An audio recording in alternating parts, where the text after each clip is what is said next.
Assalamualaikum warahmatullahi wabarakatuh. Alhamdulillahi rabbil alamin. Wassalatu wassalamu ala rasulillah wa ala alihi wa ashabihi ajma'in, amma ba'd. Kaum muslimin pendengar RRI rahimakumullah. Kita bersyukur kepada Allah bisa berjumpa kembali melalui risalah. Salam dan selawat tercurah kepada junjungan Nabi besar Muhammad sallallahu alaihi wasallam.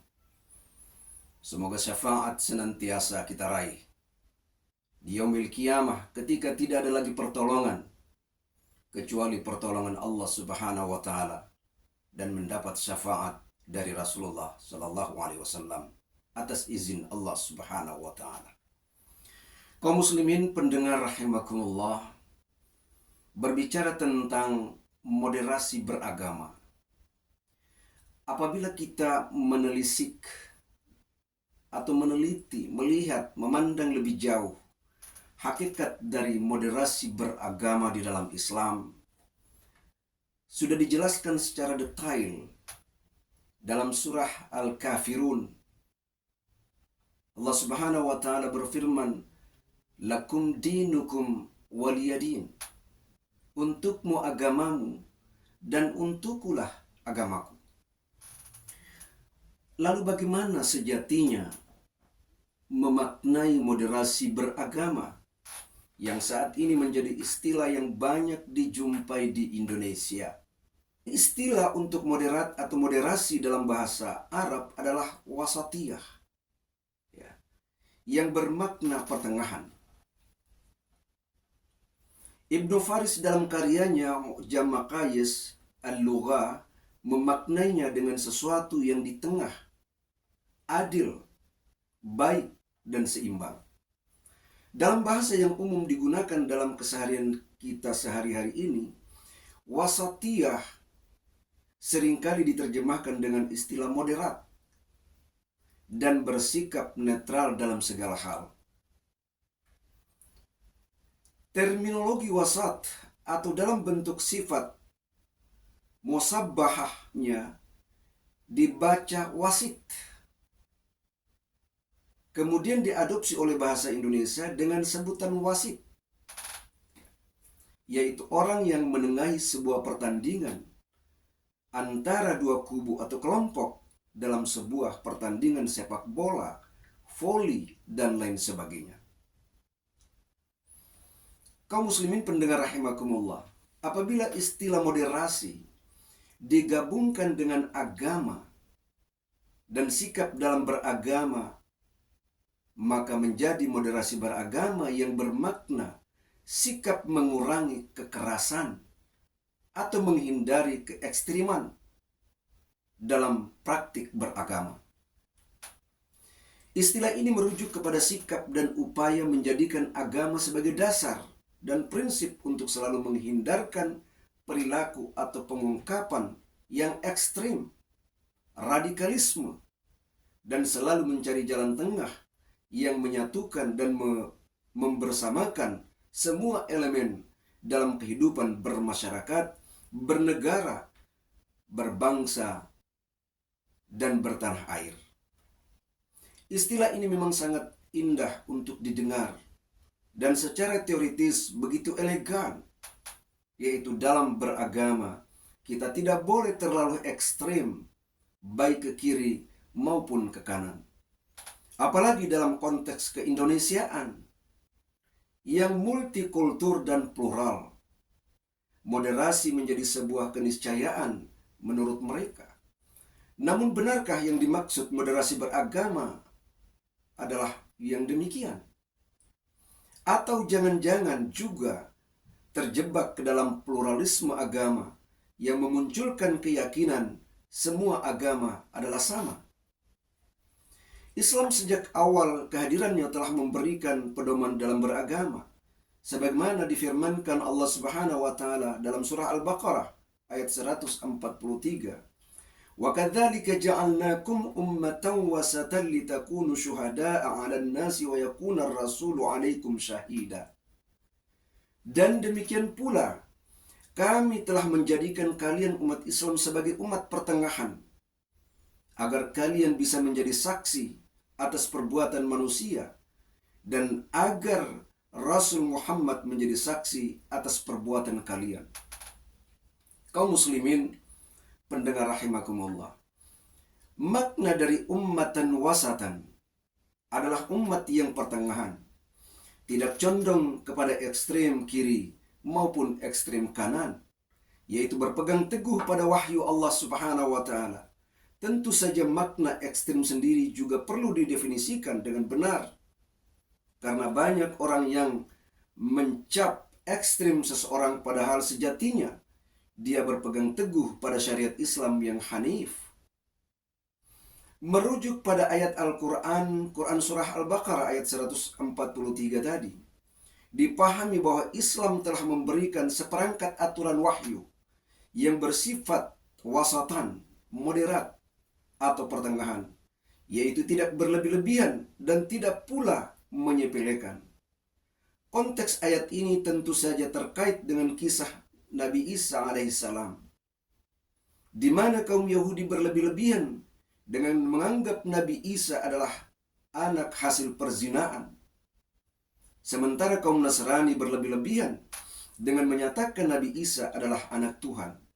Maka Islam berada di antara keduanya, yaitu Nabi Isa adalah anak dari perawan suci Maryam dan sebagai Nabi dan Rasul Allah Subhanahu wa Ta'ala. Selain ayat tersebut, kaum muslimin, masih banyak lagi ayat dan hadis yang memerintahkan kita untuk beragama dengan tidak berlebih-lebihan. Misalnya sabda Rasulullah sallallahu alaihi wasallam an Ibnu Abbas radhiyallahu anhu maqal qala Rasulullah sallallahu alaihi wasallam wa iyyakum wal ghuluwa fid din fa innama ahlaka man kana qablakumul ghulu fid din. Dari Ibnu Abbas radhiyallahu anhuma berkata, Rasulullah sallallahu alaihi wasallam bersabda, jauhkan diri kalian dari berlebih-lebihan, ghulu, dalam beragama. Sesungguhnya berlebih-lebihan dalam agama telah membinasakan orang-orang sebelum kalian. Hadis riwayat An-Nasai. Kaum muslimin pendengar rahimakumullah, hadis ini secara jelas memerintahkan kita untuk tidak berlebih-lebihan dalam beragama. Dengan istilah lain, hendaknya kita beragama sesuai dengan apa yang telah Allah tetapkan di dalam kitabnya dan dalam sunnah Nabi Sallallahu Alaihi Wasallam. Kembali kepada makna moderasi beragama, sejatinya Islam telah sempurna dan lengkap. Sebagaimana firman Allah Subhanahu wa Ta'ala, "Al-yawma akmaltu lakum dinakum wa atmamtu alaikum ni'mati wa raditu lakumul Islam madina." Pada hari ini telah aku sempurnakan agamamu untukmu, dan telah aku cukupkan nikmatku bagimu, dan telah aku ridai Islam sebagai agamamu. Quran Surah Al-Ma'idah ayat 3. Merujuk pada ayat ini, kaum muslimin, maka Islam sudah sempurna mengatur seluruh sendi kehidupan manusia, termasuk dalam sikap beragama. Baik sikap beragama secara individual, komunal, dan kemasyarakatan. Demikian pula sikap beragama dengan sesama Islam, serta dengan pemeluk agama lainnya. Islam telah mengatur semuanya. Moderasi beragama yang saat ini berkembang sejatinya hanya sebuah slogan untuk memperbaharui syariat Islam yang sejatinya sudah sempurna. Semacam upaya mengingatkan kembali kepada umat Islam bahwa Islam sudah sejak awal sudah toleran dengan semua agama. Tentu saja pedoman umat Islam dalam hal ini adalah firman Allah Subhanahu wa Ta'ala dalam surah Al-Kafirun ayat 6, "Lakum dinukum waliyadin." Allah Subhanahu wa Ta'ala menyatakan, untukmulah agamamu dan untukkulah agamaku. Ayat ini sudah sangat jelas Toleransi beragama dalam Islam adalah membiarkan umat lain untuk beribadah sesuai dengan agama dan kepercayaan mereka. Jika moderasi beragama saat ini justru kebablasan, atau memang disengaja dengan memaknainya dengan menghormati agama lain hingga menganggapnya sebagai sebuah kebenaran, ini tentu sebuah kesalahan karena bertentangan dengan ayat yang mulia. Sesungguhnya agama yang diridai di sisi Allah hanyalah Islam. Demikian pula jika moderasi beragama kemudian mencampur adukan antara Islam dengan agama dan kepercayaan lainnya, maka ini adalah salah satu dari pemikiran pluralisme dan liberalisme agama, di mana memaksakan satu agama, dalam hal ini Islam, untuk melebur dengan agama dan kepercayaan lainnya. Kaum muslimin pendengar rahimakumullah, maka kesimpulannya adalah bahwa Islam adalah satu-satunya agama yang benar di sisi Allah Subhanahu wa Ta'ala. Tidak boleh setiap muslim meyakini adanya kebenaran kepercayaan lain atau agama lain. Sebagai muslim, kita juga harus menghormati agama dan kepercayaan orang lain dengan tidak mengganggu mereka untuk beribadah.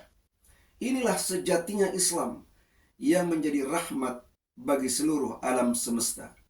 Wa ma arsalnaka illa rahmatan lil alamin. Dan tiadalah kami mengutus engkau melainkan sebagai rahmat bagi semesta alam. Semoga Islam tetap menjadi rahmat bagi lingkungan sekitar, bagi agama lain, bagi kepercayaan lain. Demikian risalah kita kali ini. Semoga bermanfaat bagi kita semua. Wabillahi taufiq wal hidayah. Wassalamualaikum warahmatullahi wabarakatuh.